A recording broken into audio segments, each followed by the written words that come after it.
హైదరాబాద్ గడ్డ మర్డర్లకి అడ్డా.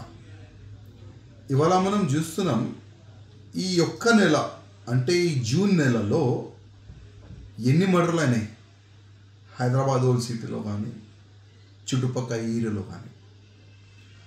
నైట్ పూట 2 గంటల వరకు 3 గంటల వరకు 4 గంటల వరకు పొద్దుగాల వరకు షాప్లు ఓపెన్ పెడుతున్నారు, హోటళ్ళు ఓపెన్ పెడుతున్నారు.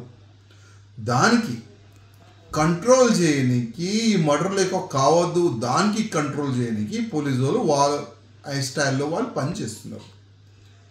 ఇంకొక వైపు ఓల్డ్ సిటీలో ఎంఐఎం ఎమ్మెల్యేస్ కానీ పోలీసు వాళ్ళ పైన ఒత్తిడి తీసుకొని వస్తున్నారు, పోలీసు వాళ్ళకి తిడుతున్నారు.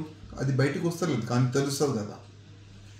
ఎందుకు షాపులు నువ్వు బంద్ చేపిస్తున్నావు, నువ్వు లా అండ్ ఆర్డర్ మెయింటైన్ చేయకపోతే ఇక్కడ నుంచి ట్రాన్స్ఫర్ చేయించుకో, లేకపోతే మేము ట్రాన్స్ఫర్ చేపిస్తాం. ఆ విధంగా కూడా బెదిరిస్తున్నారు ఈ ఎంఐఎం ఎమ్మెల్యేస్. ఒకవైపు ఈ ఎంఐఎం ఎమ్మెల్యేస్ ఉన్నారు, ఇంకోవైపు అసదుద్దీన్ ఓవైసీ.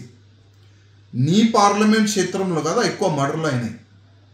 మర్డర్ ఎవరిది అవుతుంది, అది నీ కులమూలే కదా, నీకు కనబడతలేదా? దానికే కంట్రోల్ చేయడానికి పోలీసు వాళ్ళు యాక్షన్ తీసుకుంటున్నారు.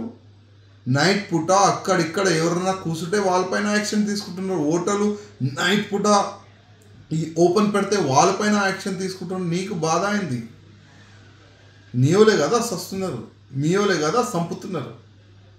కానీ పోలీసు వాళ్ళ పైన ఒత్తిడి తీసుకొని రానికి అసదుద్దీన్ ఓవైసీ కానీ వాళ్ళ ఎమ్మెల్యేస్ కానీ బాగా ప్రయత్నం చేస్తున్నారు. వాళ్ళ ప్రయత్నంలో ముఖ్యమంత్రి కూడా భయపడి పోలీస్కి సెట్ బ్యాక్ చేయిస్తారేమో అని నేను అనుకుంటున్నాను. ఇవాళ మనం చూస్తున్నాం బాలాపూర్ కానీ, టప్పజపుత్ర కానీ, షాలీబండ కానీ, బేగంపేట్ కానీ, మల్లాపల్లి కానీ, యాసిర్ నగర్ కానీ, కాలాపత్తర్ కానీ, కాచిగూడ కానీ, మేడ్చల్లో పొద్దుగాల పొల్యూషన్ పక్కనే దోపిడీ కూడా జరిగింది. ఈ పోలీస్ లిమిట్లో మర్డర్లు అవుతున్నాయి, దొంగతనం జరుగుతుంది.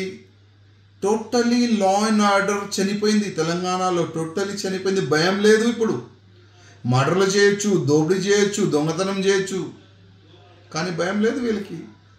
అందుకోసం ముఖ్యమంత్రి గారికి ఒక నివేదిక, ఏ రాజకీయ నేతలు ఒత్తిడి తీసుకొని వస్తే దానికి మీరు భయపడకండి, మీరు లా అండ్ ఆర్డర్ మెయింటైన్ కానీ మీరు ఏం పోలీసు వాళ్ళకి ఆదేశం ఇస్తారు, పోలీసు వాళ్ళు మీ ఆదేశం ఫాలో చేయాలి, అసదుద్దీన్ ఓవైసీ ఆదేశం ఫాలో చేయకూడదు.